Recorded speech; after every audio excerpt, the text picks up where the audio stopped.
Неліктен біз күнде Фатихада осы түзу жолды сұраймыз? Неліктен? Өйткені біздің көптеген қырларымыз түзу жолға келе қойған жоқ әлі. Мүмкін оқып жатқан намазымыз арқылы біз намаз оқып жатқан кезде мүмкін тура жолдамыз. Көрдіңіз ғой. Бірақ тілімізбен ғайбат айтып жатқан кезде тура жолдамыз ба біз? Біз тура жолда емеспіз біз. Оны ескертеді пайғамбарымыз саласы. Бір-бірлеріне ғайбаттамаңдар. Өлі бауырының етін жеп жатқанмен бір дейсің дейді. Сосын өсек бар дейік бізде. Қорықпаймыз, өсек тарс еткіздік. Пайғамбарымыз саласы айтады, өсекші жәннатқа кірмейді дейді. О хадисті естігенбіз біз. Әлі айтып жүрміз өсекті. Біз тура жолдамыз ба біз? Сен өсекпен білесің бе, қаншама адамның арасын бұзып тастадың сен? Ол адамдардың арасын кім бұзды деп ертең шақырылады. Кім? Кім кепіл біздің біреуіміздің есіміздің аталып қалмауына? Сондай нәрселер бар. Ата-анаңмен қарым-қатынасың қандай? Реттелді ма? Полировать еттің ба ата-анаңмен қарым-қатынасыңда? Оны полировать етпесең, неменеге біреуге әңгіме айтып жүрсің? Қашан полировать етесің оны? Балаңмен тәрбиеңде дұрыс па бәрі? Көршіңмен мысалы айтайық жаңағыдай.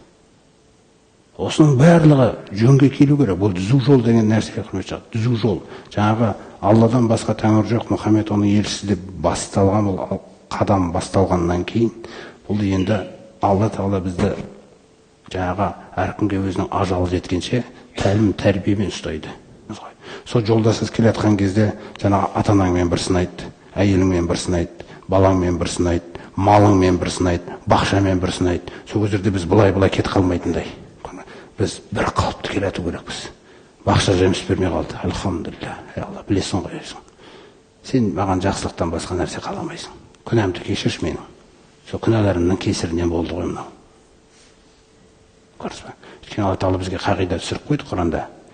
Ниса сүресінде айтады: егер де басыңа бір жамандық тисе, фамин нафсик. Өзіңнен дейді.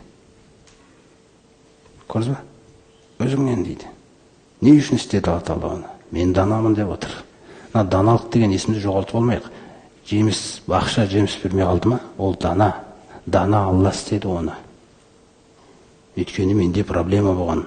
Көрдіңіз ба? Менің Аллаға әдемі жасамаған жерім бар. Сондықтан маған әдемі жасамады. Ол әдемі жасамағанда, ол дүниеде істеді осыны. Ертерек ақыретке бармай тұрғанда, таразының алдында әдемі жасамаш, жаңағыдай басқаша жасалмаш үшін. Көрдіңіз ба? Сондықтан әрбір нәрсе даналық. Сүрініп қалған жеріңде де, жерде де, неде де еш нәрсеге тіл тигізбе. Сен кінәлісің. Сүріндің ба? Сен кінәлісің. Сенде кінә бар. Біз соны мойындау керекпіз. Раббым, кешірші мені. Көлікпен келе жатқан кезде сол нәрсе дөңгелегің жарылып қалса, үйге келген кезде де қай жерде бір нәрсе бол, адамға жорыма оны. Өйткені сенің проблемаң шешіліп жатыр. Сені Алла Тағала полировать ету керек. Әбден өзіне бойұсындырғысы келеді. Әбден өзіне көнбіс құл қылғысы келеді. Міне, сол үшін болып жатқан нәрсе. Сені мазалау үшін істеп жатқан жоқ Алла Тағала оны.